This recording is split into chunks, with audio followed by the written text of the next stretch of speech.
You may have already seen this.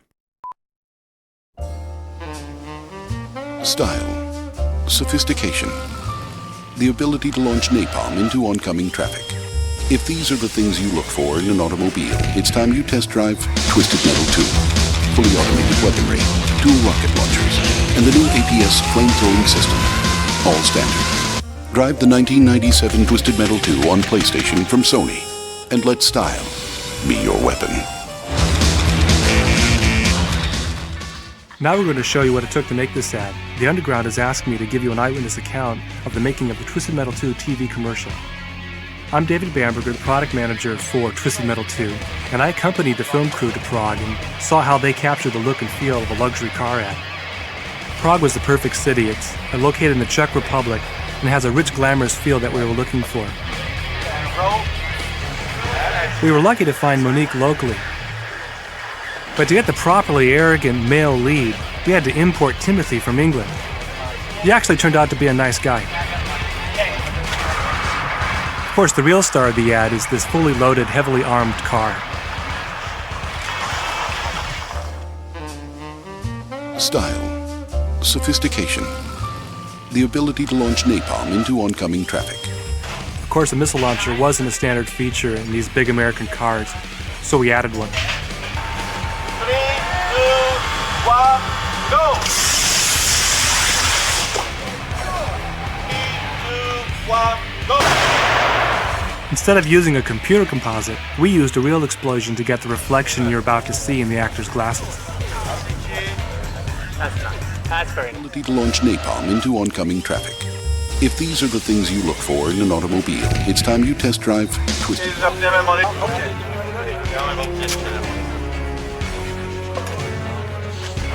action. This next scene was really tough. Our model had a hard time overcoming the urge to run from the gunfire. And action. With each blown take, the door had to be rebuilt with fresh explosive caps.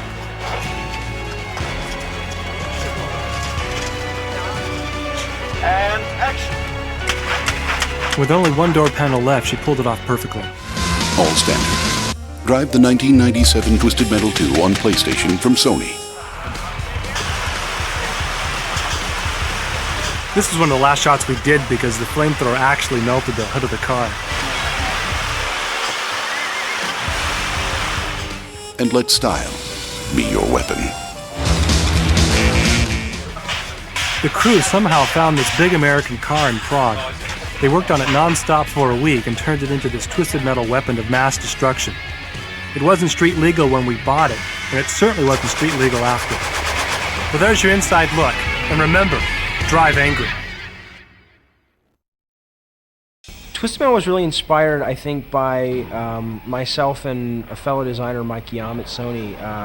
It was basically inspired by our deep love of action movies.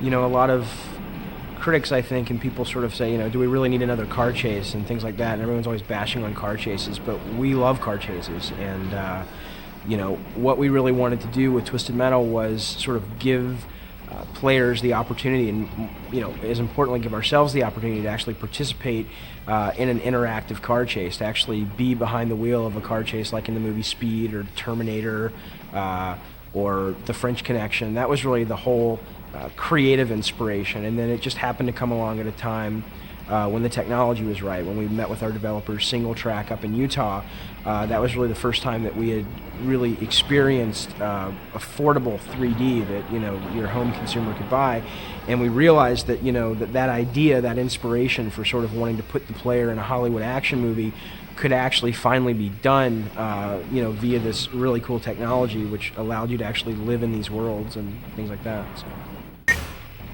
The first one wasn't. The first one was, I think the first one had all the heart that we wanted it to have. I mean, the first one is very much sort of like, we always compare it to sort of like a garage band version of, you know, what ultimately the game ended up being, which is Twisted Metal 2. The first one had all the heart that we wanted it to have, but it lacked a lot in terms of presentation, gameplay, things like that. But it wasn't until the second one that we were really able to make the game everything that we originally intended to make. Again, I'd have to say the gameplay. You know, there's a lot of things in Twisted 2 that I'm real proud of, that I think that everyone involved with the product really, you know, put into it and should be proud of. But the most important thing to me about any game, and especially Twisted 2, is just the jump in gameplay from 1 to 2, and the fact that, you know, especially when you're competing with a friend and you're fighting with a friend, it's such a richer experience. There's so much more strategy, so much more depth to what you can do, that I think that's the thing that I'm really most proudest of, that we were able to learn what it takes to get that gameplay and figure out how to execute it.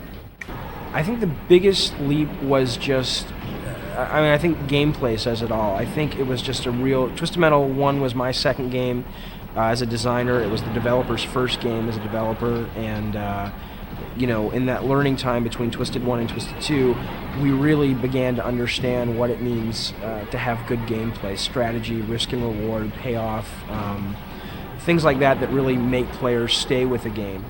Whereas Twisted Metal 1 it almost felt more thrown together than the second one. So gameplay, I guess, would be the key thing. You know, I really like mapping. I think mapping is just, you know, the key to what it means to be a designer. I mean, I love to sit down at the whiteboard, either with myself or with my fellow designers or fellow development team, and just really sit there with all these markers and figure out what the level is going to look like, or figure out what the strategy is in the level, or what the gameplay is in the level, and what the cool effects are.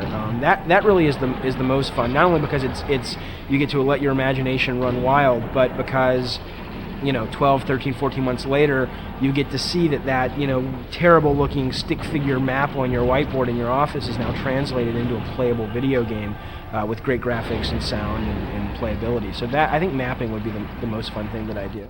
I don't really have an average day in the sense that every day I come in and I shut my door and I design for 2 hours, and then after, it's not that structured at all. All of my days are basically centered around making sure that the game that I'm working on at the time, and I only work on one game at a time, all the elements are being poured into it. And some days that'll mean that I'm working on a map all day long for a certain level of the game. Other days that'll mean I'm working with the developers of the game or the artists, trying to figure out who the characters are that live in the world of the game. All the way up to dealing with marketing, who's trying to come up with a great slant for the ad in the magazines or television, or working with the testers to try to figure out where all the bugs are to make sure we can release the game on time. So it's just a whole amalgam, I guess, of things that I do. But the cool thing about my job that I love about it is that I get this great variety of stuff that I get to do, but it's all centered around one thing, which is making a really great game.